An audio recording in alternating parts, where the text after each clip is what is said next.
What if everything you've been holding on to is quietly ruining your life? What if your fears, excuses, and past mistakes are the chains keeping you from becoming who you were meant to be? In this video, we're diving deep into what needs to go and why it's time to let go of the things that are quietly destroying your future. Well then, let's get started. To allow toxic relationships to remain in your life is to leave a crack in the wall of your fortress, one that slowly widens until the entire structure collapses under the weight of neglect. You may not notice it at first.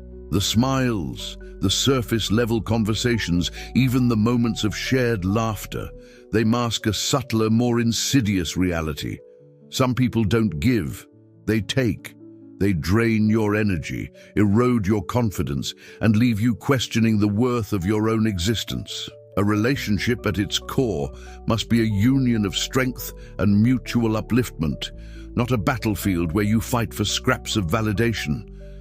The signs of toxicity often whisper rather than scream, camouflaged behind gestures of seeming kindness or dependence. Perhaps you feel inexplicably drained after spending time with someone.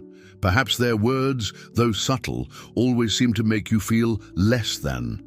Or maybe they exploit your loyalty, demanding more of your time, your emotional labor, your resources than they ever return.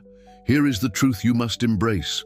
To shut the door on such a relationship is not cruelty, it is self-preservation. Marcus Aurelius once wrote, "Waste no more time arguing about what a good man should be. Be one." Extend this wisdom to your relationships. Do not waste time deliberating whether someone's actions are justifiable. If their presence does not nourish your spirit, if their behavior forces you into a state of constant exhaustion or self-defense, you owe it to yourself to step away. Understand this with clarity. Walking away is not about them, it is about you. Friedrich Nietzsche believed that a person must rise above what pulls them down, that suffering is not to be embraced for its own sake, but to be overcome, transformed. You are not here to be someone's emotional punching bag or their endless well of comfort. To remove such people from your life is not an act of hate, but an act of profound self-respect. You do not owe explanations or grand gestures. Let your boundaries speak for you.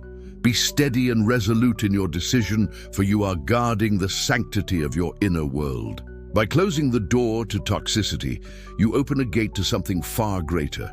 Relationships that elevate, energize, and inspire. Remember this: your energy is sacred. Spend it where it grows, not where it withers. Saying yes when your heart pleads no is a slow betrayal of your own soul. It's a small fracture in your integrity that widens over time, leaving you fragmented and exhausted. You convince yourself that your compliance is kindness, that your sacrifice is noble. But in truth, each false obligation you shoulder erodes the foundation of your identity, leaving you a shadow of who you could be. Life, in its rawest essence, is not about how much you can endure for others, but about how deeply you can remain true to yourself. Marcus Aurelius, ever the Stoic, urged us to consider the brevity of life. You could leave life right now. Let that determine what you do and say and think. Every yes given out of fear or guilt is a theft of your finite moments, a denial of the time you could spend building the life you desire. Your boundaries are not walls to keep others out, but lines drawn to protect the sacred energy within. Nietzsche would remind us that to truly affirm life, we must first affirm ourselves. To say no to what drains us is not rejection, it is creation. It is the deliberate act of carving out space for what matters, for what gives meaning. Recognize the subtle manipulation of false obligations. They disguise themselves as duty, as loyalty, as the fear of disappointing others. But this is a cage, one built by those who thrive on your compliance. The truth is this: you are not required to save anyone. Their struggles are not yours to carry. Your no is not cruelty, it is clarity. To refuse is to honor your time, your energy, your values. Saying no is not the closing of a door, but the opening of countless others. Doors to opportunities, to peace, to the life you've longed to live. Each time you stand firm, you reclaim a piece of yourself that was lost to the demands of others. You are not here to be consumed. You are not here to live someone else's script. To learn to say no is to embrace freedom, to live with intention, to become the author of your own story. And isn't that the life you've always deserved? Your home should be a sanctuary, a place where your spirit breathes freely, unburdened by the weight of the past. Yet too often, we fill our spaces with relics of sorrow, objects that quietly anchor us to pain we've long outgrown. A forgotten photograph, a gift from someone who no longer holds space in your life, or an object tied to a memory you wish you could rewrite. These things do not just clutter your shelves. They clutter your mind. Marcus Aurelius once wrote, "The soul becomes dyed with the color of its thoughts." But what if those thoughts are chained to the past by the very objects you refuse to release? The things we hold on to, thinking they preserve our history, often serve as prisons for our growth. Nietzsche would remind us, "The snake that cannot shed its skin must perish." Holding on to the weight of yesterday denies us the vitality to embrace tomorrow. Each item you keep carries an energy, and some energies are heavy. They whisper stories of regret, loss, or failure, stories you no longer need to hear. By clinging to them, you unconsciously reinforce their narrative, allowing the past to intrude upon the present. But your home is not a museum for what might have been. It is a living, breathing space that should nurture your dreams, not your regrets. To let go is not to forget, but to honor yourself enough to move forward. As you remove these items from your life, imagine the energy they release, the room they create, not just physically but emotionally. A space cleared of emotional weight becomes fertile ground for joy, clarity, and purpose. This act is not simple decluttering. It is liberation. It is a conscious choice to say, "I will not carry this pain into my future." Each object you release is a declaration of sovereignty over your own life. The apartment, the room, the corner where you live transforms into a place of strength, a reflection of the self you are becoming, not the one you used to be. When you walk into this renewed space, you will feel it, the lightness, the freedom, the possibility. You are not defined by what you let go, you're defined by what you choose to keep. Let your home reflect your power, your clarity, your commitment to a life that is truly yours. Comparison is a thief that steals not only your joy, but your very sense of self. In the endless scroll of social media or the subtle rivalries of daily life, you measure yourself against illusions, crafted moments, curated highlights, and facades that do not reflect the fullness of reality. Yet each time you weigh your life against another's, you diminish your own. You trade the beauty of your uniqueness for the shadow of envy, and in doing so, you abandon the path that is truly yours to walk. Marcus Aurelius, in his Meditations, warned us, "Look inward. Within is the fountain of good, and it will ever bubble up if thou wilt ever dig." But comparison turns your gaze outward, distracting you from that wellspring within. It seduces you into living someone else's dream, chasing goals that were never yours, and abandoning the singular brilliance of your potential. Nietzsche might add, "Become who you are," a stark reminder that no one else can live your life, just as you cannot live theirs. When you compare, you forget the profound truth of your own journey. Your struggles, your triumphs, your moments of silence, they are not lesser because they do not glitter on a screen or gather applause from a crowd. They are yours, and that makes them sacred. Life is not a competition. It is an unfolding. To compare is to place a ceiling on your growth, while your true potential lies in realms you have not yet imagined.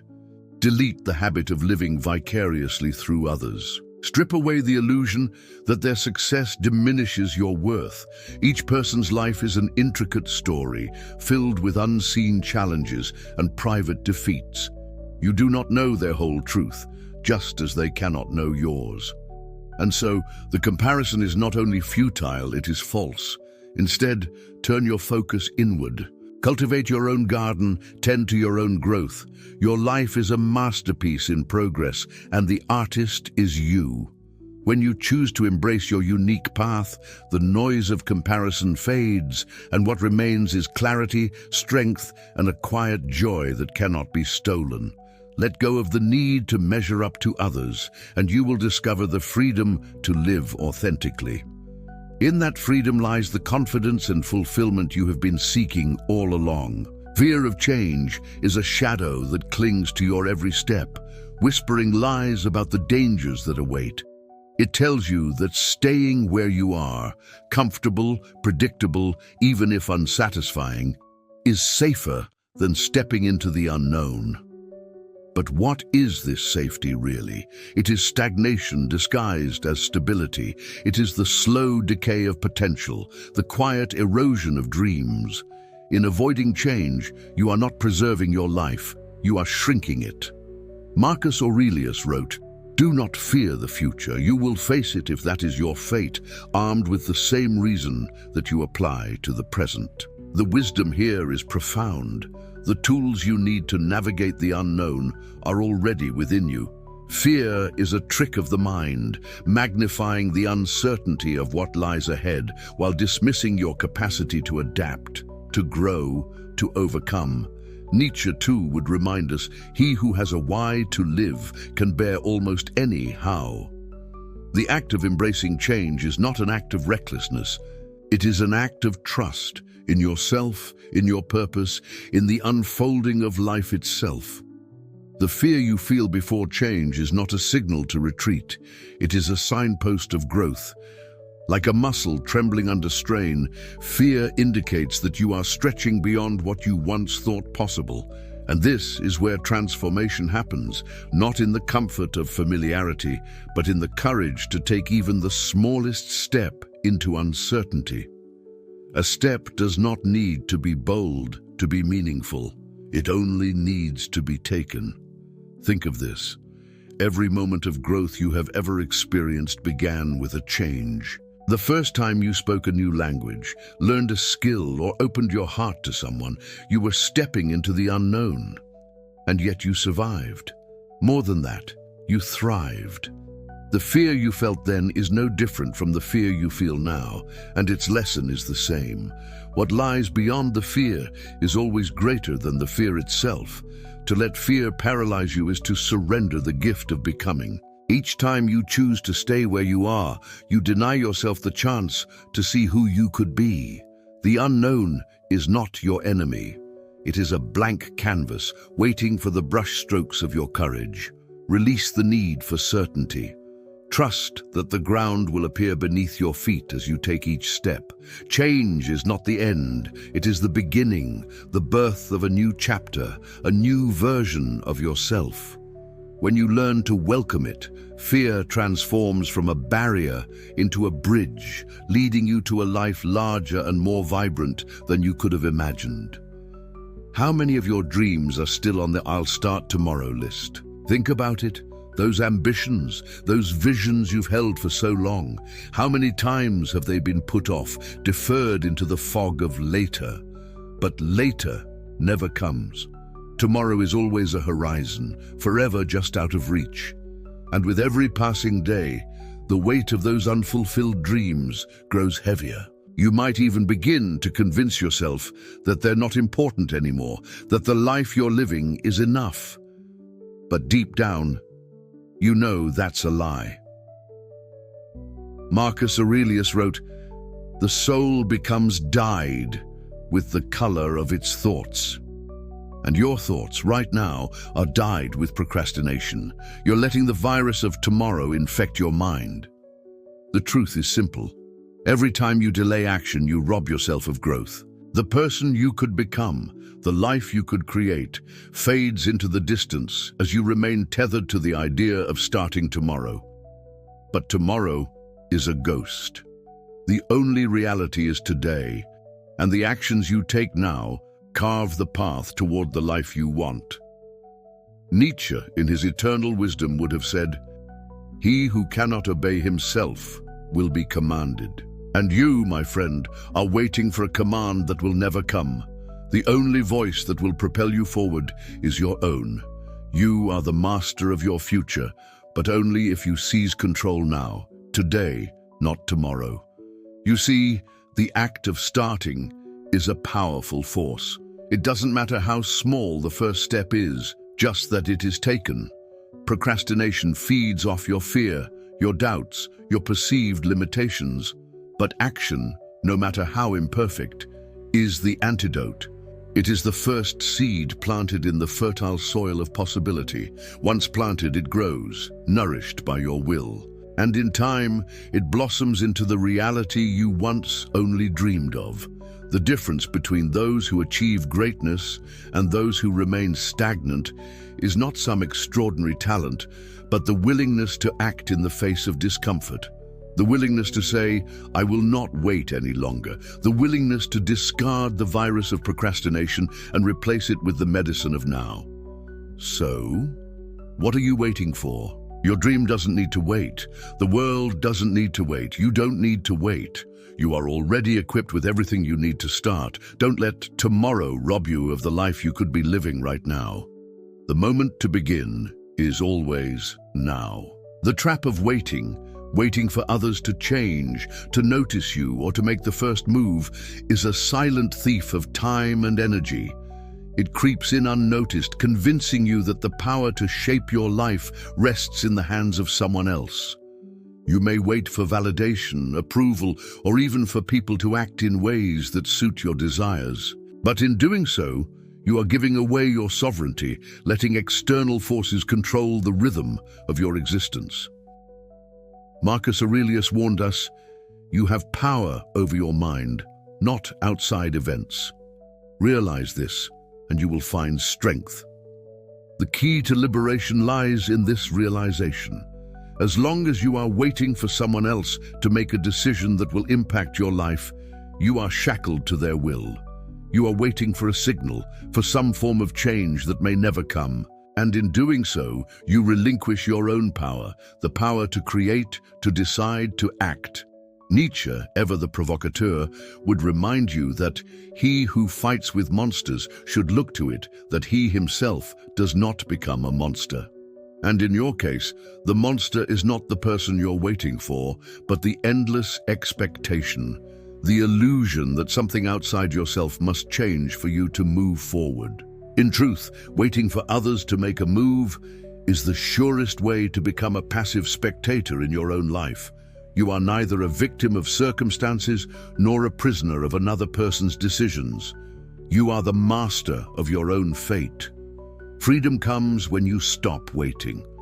When you release the desire for someone else to validate your worth or change their behavior to suit your needs, you reclaim your power, your happiness, your peace, your future.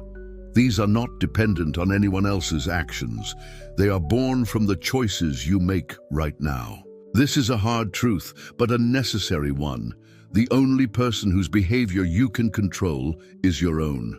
You can choose to walk away from toxic dynamics, to stop waiting for someone to love you the way you expect, to stop yearning for things that cannot be given by others. When you stop waiting, you stop existing as a passenger in your own story. You become the driver, navigating your path with confidence and clarity. No one else can change you, but you can change yourself. No one else can define your happiness, but you can choose it. Stop waiting for permission, for approval, for someone else to make the first move. Take that first step yourself into the life you've always wanted, into the person you were always meant to be, the past.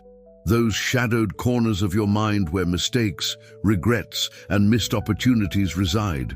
It's a place that often feels like a prison, isn't it? A place where you revisit the same thoughts over and over, burdened by the weight of what you did or didn't do. And yet, what if I told you that the past is not a prison, but a foundation, a starting point, not the end, As Marcus Aurelius wisely said, the impediment to action advances action. What stands in the way becomes the way.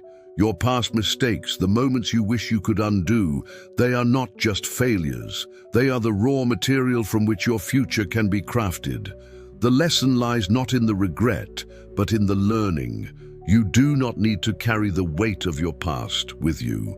The only thing you need to carry are the lessons, the insights gained from the experiences that shaped you. But here's the trick. Many of us forget that the past is only valuable if we choose to extract the wisdom from it. The mistake is in clinging to the burden. It's in the endless loop of what could have been, instead of focusing on what can be. Nietzsche would call this amor fati, the love of fate. He would challenge you to embrace your past, not as a chain, but as a part of you that has shaped your strength. Become who you are, he would say, acknowledging that every misstep, every wrong turn is part of the process of becoming. The beauty of life lies in its fluidity.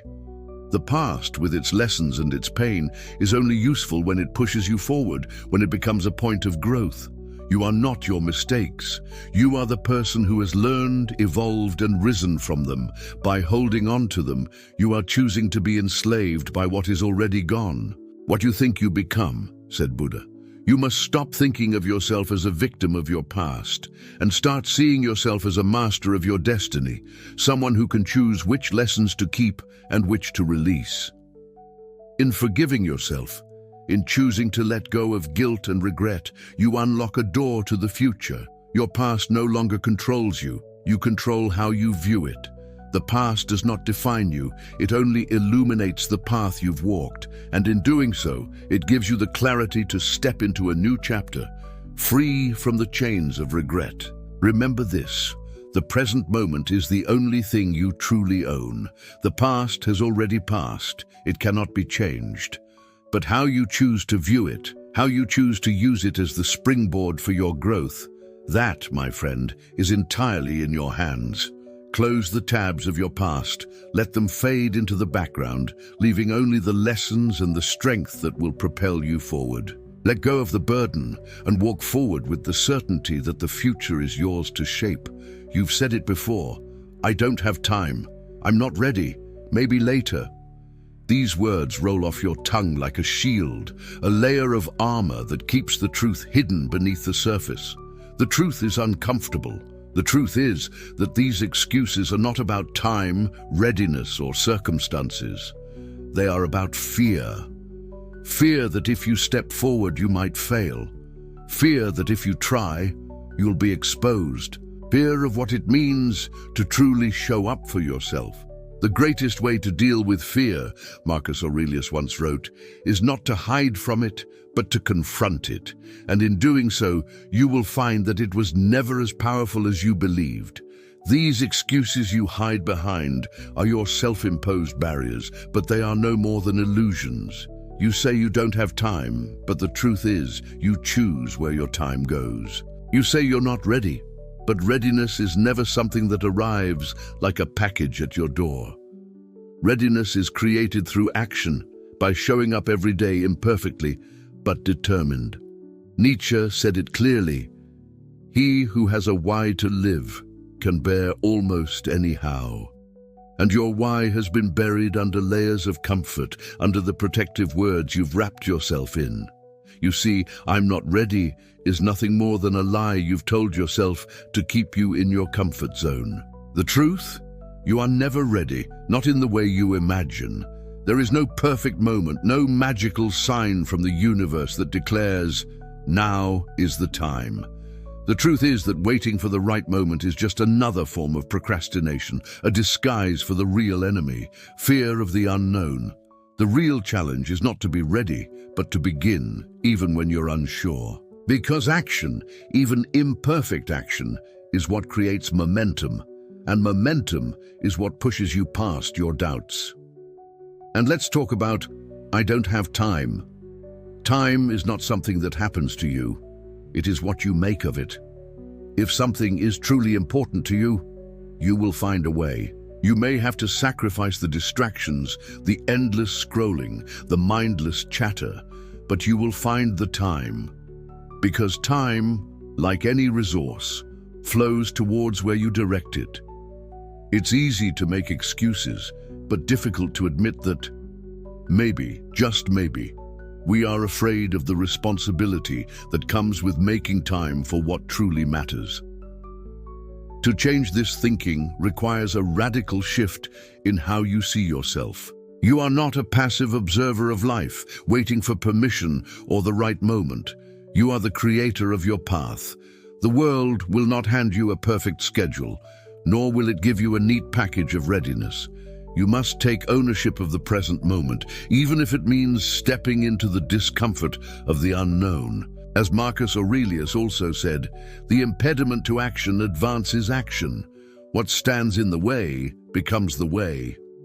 So, the very thing that you've been avoiding, the fear, the uncertainty, can be the thing that drives you forward. You are not defined by your excuses. You are defined by what you do despite them.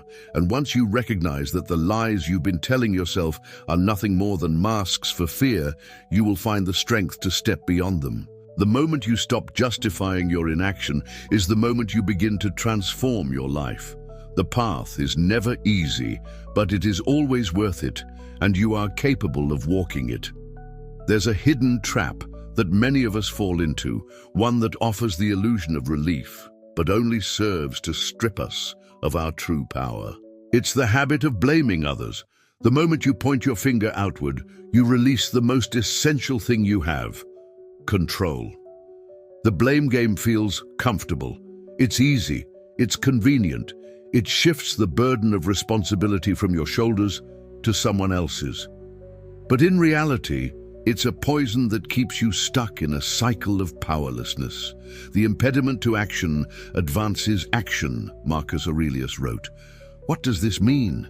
It means that every obstacle, every setback is not someone else's fault, but a part of your journey. It is there, not to diminish you, but to refine you. Every time you look outward for the cause of your problems, you give away your power to change them. It's as if you're handing over the keys to your own life, relinquishing the ability to chart your course. But here's the brutal truth. As long as you continue to blame the world, other people, or fate, you will remain a passive observer of your life, not the creator of it. Nietzsche warned against this kind of thinking when he said, "He who fights with monsters should be careful lest he thereby become a monster." And if you gaze long enough into an abyss, the abyss will gaze back into you. The longer you cast blame, the more you lose yourself in it. The more you focus on how others have wronged you, the more you allow their actions to define your life, your emotions, and your fate. You become nothing more than a reaction to what they have done, trapped in a cycle of victimhood. The freedom you seek, the control you long for, comes not from finding someone to blame, but from accepting responsibility for your own responses. You see, the power to shape your life is not found in shifting fault to others, but in looking inward, acknowledging your role, and then deciding to act regardless of the circumstances. Marcus Aurelius would remind us, waste no more time arguing about what a good man should be. Be one. This applies to you too. Stop looking for the perfect circumstances, the perfect justification, the perfect scapegoat. You already have everything you need to begin. Every decision you make, every action you take is an opportunity to reclaim your agency. When you stop blaming others, you reclaim the driver's seat of your life. You are no longer at the mercy of external forces. You become the master of your responses, of your actions, of your fate. So if you wish to change your life, change the way you see responsibility. Stop pointing fingers and start looking within. The obstacles you face are not there to break you. They are there to shape you. The real power lies in your ability to respond to them with awareness and action. Take ownership of your life, and you will find the strength to overcome whatever stands in your way. In that moment, you will experience the ultimate freedom, the freedom to create your own path. Let go of the need for blame, take responsibility, and begin to build the life that you desire. The myth of self-sacrifice is deeply embedded in the human psyche, especially when it comes to our relationships and roles in society. The idea that you must suffer for the sake of others, that martyrdom somehow elevates you, is a poison that slowly drains your strength, purpose, and joy. But here's the hard truth. The more you give of yourself without honoring your own needs, the less you are capable of truly helping others. As Marcus Aurelius wisely noted, waste no more time arguing about what a good man should be. Be one. In other words, stop waiting for external validation or permission to take care of yourself. Caring for others is not a crime, but when it's done at the expense of your own well-being, it becomes a betrayal, not just to yourself, but to those you love. We live in a world that often glorifies sacrifice. You are taught that to give everything, to bear the weight of others' pain, to carry their burdens is noble. But Nietzsche, in his profound exploration of the human condition, urges us to reject the slave morality that binds us to this false notion of virtue. Become who you are, he declares. The implication is clear. Self-actualization is not achieved through endless giving to others. It is achieved by honoring your own needs, desires, and boundaries. Let me ask you this. How can you pour from an empty cup? How can you offer love, support, or energy to others if you are hollow inside, your resources drained, your spirit exhausted? When you give endlessly without replenishing yourself, you are no longer giving. You are merely exhausting yourself, and ultimately, the quality of your contributions fades. Self-care is not egoism. It is an essential act of strength. It is the cornerstone of a healthy, fulfilling life.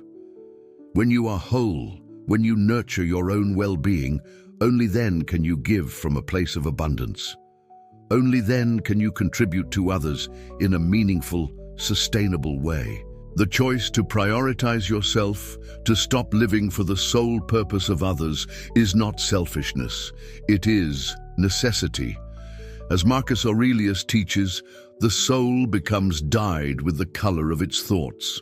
If you constantly fill your mind with the idea that you are not worthy of care, that your needs should always come second, then you will gradually lose the very essence that makes you whole. By taking responsibility for your own happiness, by removing yourself from the cycle of endless sacrifice, you step into your own power. You allow yourself to thrive. This is not only healthy, it is the only way to live with purpose, clarity, and strength. So leave behind the myth of victimhood. Embrace the truth that taking care of yourself is not indulgence, it is a necessity.